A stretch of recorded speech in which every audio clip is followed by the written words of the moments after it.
The reason that we focus on an object, in the Zen tradition, we use the breath. Other traditions, use a candle, or, you could focus on a mantra. The reason we do that is because if you said to somebody who was going to practice meditation for the first time, okay, here's how we're going to practice. You're going to sit in a posture, you're going to sit still, you're going to relax your body, and you're going to pay attention to your awareness. That wouldn't work, because most people can't pay attention to their awareness because they haven't distinguished it. If I ask you to look at your awareness, most people would say, what are you talking about, right? Because the awareness has no content, it has no form, right? And so for most people, the awareness occurs to most people to be a quality of the personality. I am aware, right? Like I have awareness, right? I have awareness, I use awareness, right? So the reason that we use an object to pay attention to is so we can gradually move you away from the thinking activity. That's the biggest distraction, right? That's the one that most people pay attention to 24/7, right? That's the one that people think that they are the thinker of their thoughts, right? So they're totally engaged with that, right? That's the manifestation of the personality in thinking, right? So in the initial practice, we're saying, okay, move your attention. See, and we don't necessarily talk about these elements, right? For example, how often do people actually get involved with, focus in on, and define clearly what attention is, right? What is attention? Yeah, attention is the ability that we all have to direct, right? To direct, I'm thinking of that guy because that's how he talks, right? To direct the focus of attention, right? So we all have the ability to do that, but we're not aware of the fact that it's an ongoing reality. Our attention is being directed at all times, somewhere, right? But for most of us, our attention is being directed without our awareness of it, right? As you go through your day, you're paying attention to things all the time, right? But most of the time, you're unaware that your attention is being taken by what it's being paid to, right? That's how commercials work, right? That's why when they're selling you a medication on the 6:30 news, right? And they tell you at the end of the commercial, they start talking faster, and they say, and it can cause sudden death, right? And while they're saying it can cause sudden death, they're showing you pictures of people having fun, right? So they're confusing your intake, right? Do you know that the visual cortex, the nerves that are attached to the eyes, this guy said that. I didn't know that. The nerves that are attached to the eyes are the only nerves that are outside the bone casing of the brain. They're outside of that, and they go directly to the back of the brain, right? So that means your visual input, right, is not disturbed. You see exactly what's there. The thinking distorts it. But in meditation, we're learning to see. And what seeing means is that you're learning to be able to recognize what you're seeing other than what you think about it, which means you're having direct contact with reality now, right?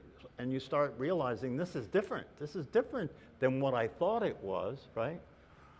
So in meditation, we're starting by having you sit in a posture where the body can stay still for a period of time. So you're practicing a posture. So you can sit in a posture where the body can stay still for a period of time, without going crazy and everything. And this is going to be a practice, It takes time for the body to learn to meditate. It takes time for the body to understand that when I'm doing this, the body understands, okay, just like when I lay down at night to go to sleep, the body knows we're going to go to sleep now. You practice meditation regularly enough, when you go to sit in your posture, the body recognizes, oh, we're meditating now, right? And so it will relax, right? This takes time. For a while, the body may be restless, right? So you may have to sit through that, sit through that, right? That's why doing a retreat can be progressive. That's why doing a retreat can move you forward to a new location in your meditation practice, because you have an opportunity to sit through a lot of things, right? Sit through. The mind starts to wind down. The mind starts to get calmer because you're not engaged with it and you're just being with it and letting it do whatever it wants until it, because of the fact that you're not interacting with it, it starts to just gradually lose its activity and gets calmer and calmer until it gets relatively quiet in time through practice. See, but the personality is a very impatient character, isn't it? Yeah. So people start to practice meditation, and as soon as they start to feel restless and as soon as they start to experience their own mind, right, they say, oh, I can't do this. I can't. If this is what it's going to be like if I practice meditation, right, I'll be torturing myself every time I do this, right? But that's not the way it's going to be like if you practice meditation. If you stick with the practice and you have the motivation that the teaching gives you, gradually the mind starts to calm down. The body starts to relax. Things start to get quieter. And as things start to get quieter, you begin to see instead of think, right? So in the beginning, we're paying attention to the breath. We're moving attention out of the thought activity, paying attention to the body breathing. Now, by doing that, we have eliminated the biggest disruption, which is the thought activity, right? So with that being eliminated, but even though that's eliminated, it's only going to be experienced as not being there briefly, because as soon as a thought comes, the attention goes back. In the beginning, right? If you practice consistently, the attention starts to be able to remain longer away from thought, okay? Or the other aspect of it is that when thought occurs, you pick it up right away instead of thinking for a while and then realize I'm thinking now, I'm not paying attention to the breath. So in both directions, you know, you pick it up faster, so you come back to the breath faster, so you're spending more time there, or you just spend more time there before thinking pulls your attention back. But when you're in that moment without thought, right, there is more of a possibility to become aware of being aware. When you're in that place without thought, there's more of a possibility of becoming aware of being aware. Now, in the beginning, we don't talk like that. We just say, just keep coming back to watching the body breathe. Just keep coming back to watching the body breathe, right? But when you get better at it and the mind starts to calm down and the body's more relaxed, right, the more advanced form of meditation is calm down, and let the attention move away from thinking, and be aware of the body sitting here breathing, and look at awareness. See, now you've taken you've tried, instead of just saying pay attention to awareness, notice awareness, you have this intermediary place where you're paying attention to the body breathing, right? Yeah. And that helps to calm the mind and relax the body. And then it gets easier to notice the awareness. Sometimes it's spontaneous, where in the practice somebody wakes up. And what I mean by waking up means that you're aware that you're aware. That's what being awake is. You're aware that you're aware. Most people are not aware that they're aware, right? Most people are thinking, right? And they may say, I am aware, right? But what they mean is, I think I am aware, right? Because the experience of awareness is different than thinking. The experience of awareness is experience of freedom. It's an experience of peace. It's an experience of well-being. It's an experience of fulfillment, right? It's an experience of satisfaction. And so through the practice of meditation, if you stay on the path, if you stay in the practice consistently every single day, because you're committed to the possibility that it makes available, and you're studying the teachings, and you understand the significance of all this. See, that's important. You understand the significance of all this. That'll keep you in the practice. Gradually over time, it's inevitable that you will wake up. There's no other place to go. Do you understand? There's only two possibilities. You either think you're your body and you think you're the personality, or you're awake that you're the awareness. They're the only two possibilities, right? So the truth be told, you, when I say you, I mean the real you. When I say you, I mean the actual awareness that you are, right? You are happy. You are satisfied. You are at peace. You are fulfilled. That's true for all of you right now. You are all happy. You are all at peace. You are all fulfilled. You are all satisfied.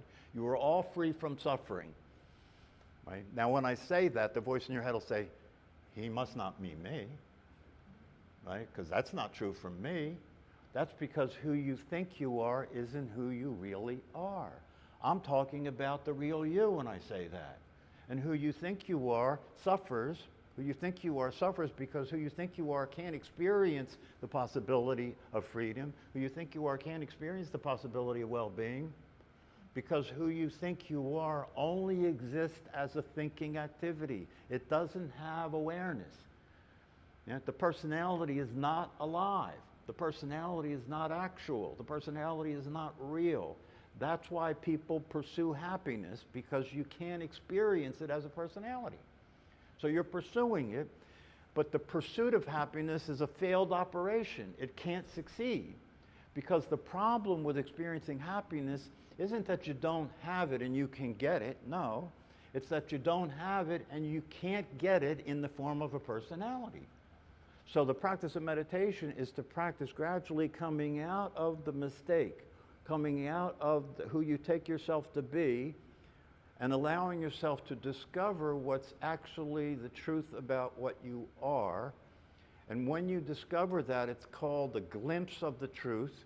And when you have a glimpse of the truth, you have a glimpse of the possibility, a glimpse of the freedom. So the first thing that you're up to in meditation is to use the practice of being consistent, to use the practice of moving your attention away from the thought process, relaxing the body, letting the mind calm down, so that the possibility of being awake, the possibility of recognizing awareness becomes probable. And when you recognize awareness, you've moved to stage 2.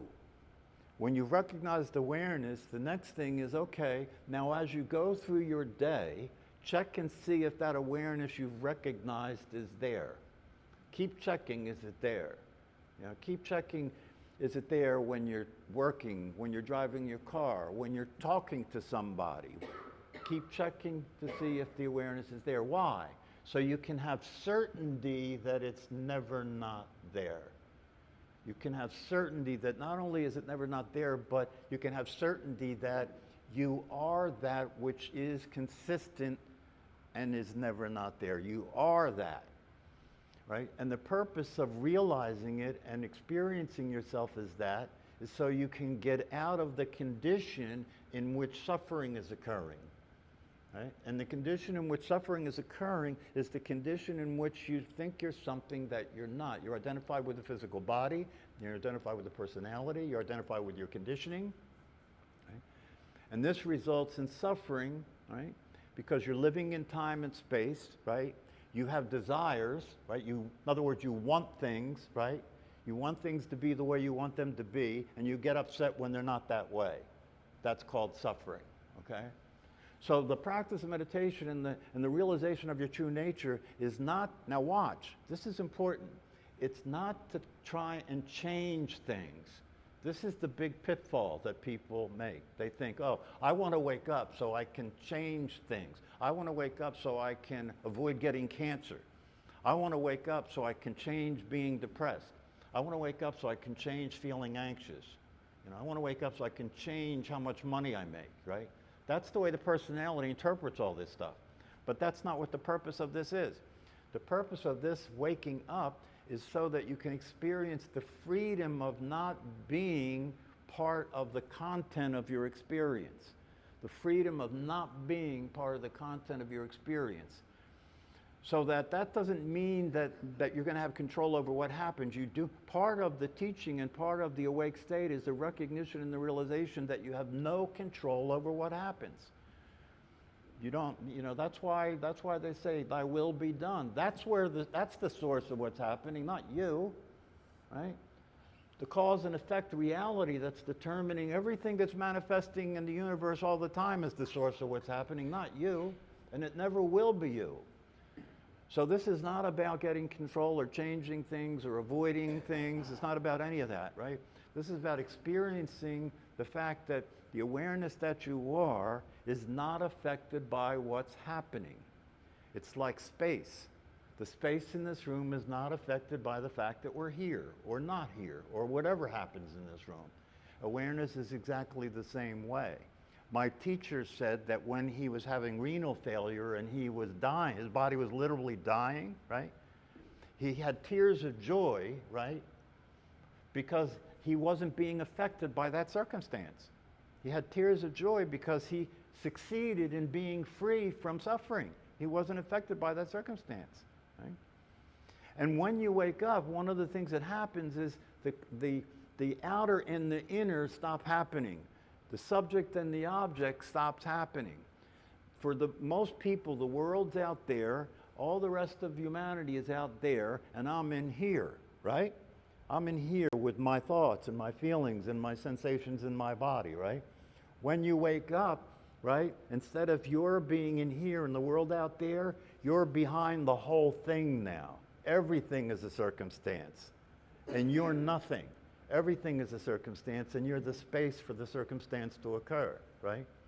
So that the practice of meditation is allowing you to be free from the effect of the circumstances, including your own internal circumstances, including your own mind, free from the effect of your own mind, free from the effect of your own thoughts, free from the effect of your own emotions, free from the effect of your memories, your traumas, free from the effect of the sensations in your physical body.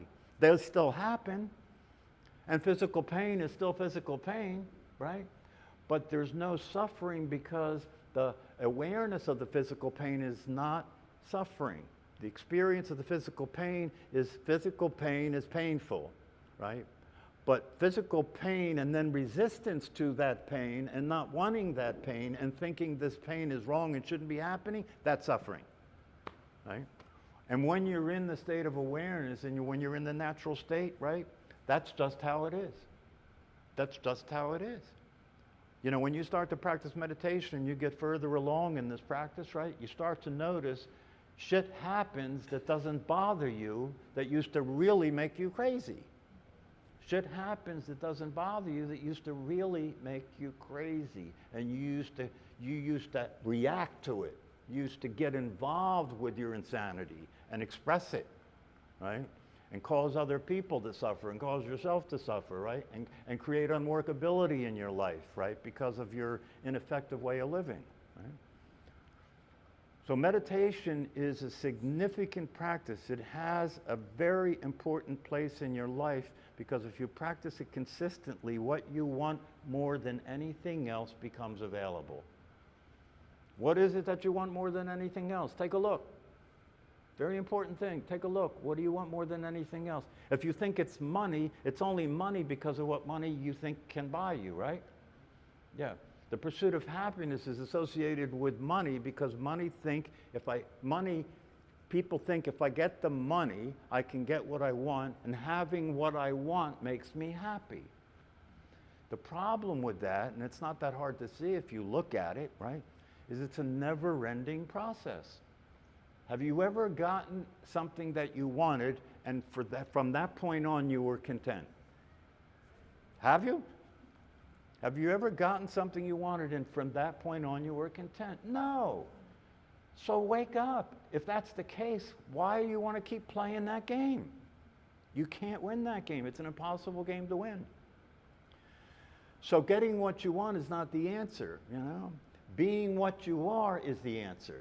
Because when you're being what you are, you have what you want. Because what you want is available when you're being what you are, because happiness is a natural state. Happiness is not about getting something that you want. Happiness is about experiencing what you are. The experience of what you are is fulfilling. You know, to experience existing as a consciousness, to experience existing as awareness, to know the freedom of that, to know that you're not affected by anything, is happiness. In fact, they call it bliss in some of the teachings, right? You know, that famous teaching from the Hindu sect of Advaita Vedanta, right? That famous saying, I repeat it again and again and again, and I love it because it's a one statement that's the whole truth, right? Sat Chidananda, Sat Chidananda. Sat means existence, Chit means consciousness, and Ananda means bliss, satisfaction, happiness, well-being. That's the whole story, right? You exist, right? Don't you? Right? Then the next question is, what do you exist as? If you exist as a physical body and a personality, you're going to suffer. If you practice meditation, and because of practicing meditation, you have a transcendental experience, right? You have transcendental wisdom. You wake up to the truth of what you are, right? You have a transformational experience in your life, and you start living life as what you actually are, right? Then that existence that you have is experienced as consciousness, not as a personality, not as a physical body. And when the existence that you have is experienced as consciousness or awareness, what you have is fulfillment. The fulfillment is happiness, satisfaction, peace, and well-being. So that's what's available. And it's not available any other way. So, do yourself a favor. Nothing wrong with making money, nothing wrong with having things, right? But don't depend on that for a place to get your happiness. It's not gonna pay off. It can't pay off. So instead of trying to figure this out or ask enough questions to get enough information to understand it, and you think if I understand it enough, I'll be it. No, you just have to accept on face value that you're that, and then start practicing having the experience. This is not something you can understand your way into. This is not something you can learn your way into. This is something that's already happened, right? So you have to back into it. You have to reverse engineer yourself into being what you actually are, because you're already what you are, right? And you've taken on being something different than that in order to function in time-space world. That's all, right? So it is literally true that when you wake up, you're playing the character that you are in the world instead of thinking you are the character. Totally different thing, right? That's why actors enjoy acting in movies and plays, right? Because they can have fun with it, because they know the character that I'm being isn't really what I am. So I can enjoy experiencing the character in all the ways the character shows up. When the character's angry, I can experience the anger. When the character's sad, I can cry, right? But behind all that, I know the truth is that I am not any of that. I'm just acting that out. I'm an actor, right? And you're all actors. You're all very good actors. You're so good at the role you're playing that you don't know you're playing it. You're so good at the role you're playing that you don't know you're playing a role, which is bad in a way, because now you're stuck in the role you're playing, and you're stuck in the drama that you're in your life. You're stuck in that. Can you imagine somebody taking on a role to play a part in a movie, right? And they study the character, they study the script, they start playing the role, and then they become that and they can't get back. That would be horrifying, wouldn't it? It's just like, back in the day when I did psychedelic drugs, when people do psychedelic drugs, and today it's very popular, the Food and Drug Administration is now going to approve the use of LSD in psychotherapy. Right? Back in the day when I first did those things, that stuff was considered to be horrible, dangerous, make you go crazy stuff, right? Huh? And when you experience that, and today there's mushrooms and psilocybin, and there's all kinds of stuff available these days, right? And when you have that experience, one of the things that I remember about it was I used to think, wow, what would it be like to be in this experience all the time, right? But now when I look at it from a more clear perspective, I say, I would never want to be tripping all the time. I would never want to be high on LSD all the time. That would be a living hell. It's an interesting visit, right? But I wouldn't want to live there, right? No matter what you do to alter your consciousness, you're going to come back to this. It's going to come back to this, right? So why not master experiencing this? Why not master experiencing that when you're experiencing this, you can experience this in such a way where what's going on in this drama of life can be experienced just like a play, just like a movie that you're watching, instead of thinking that it's serious and it's happening to you. This is the possibility, right? And the reason that I teach this class is because I understand the significance of this possibility, right? And anybody that wakes up to this possibility feels compelled to share it, because it's like having the cure for cancer. It really is.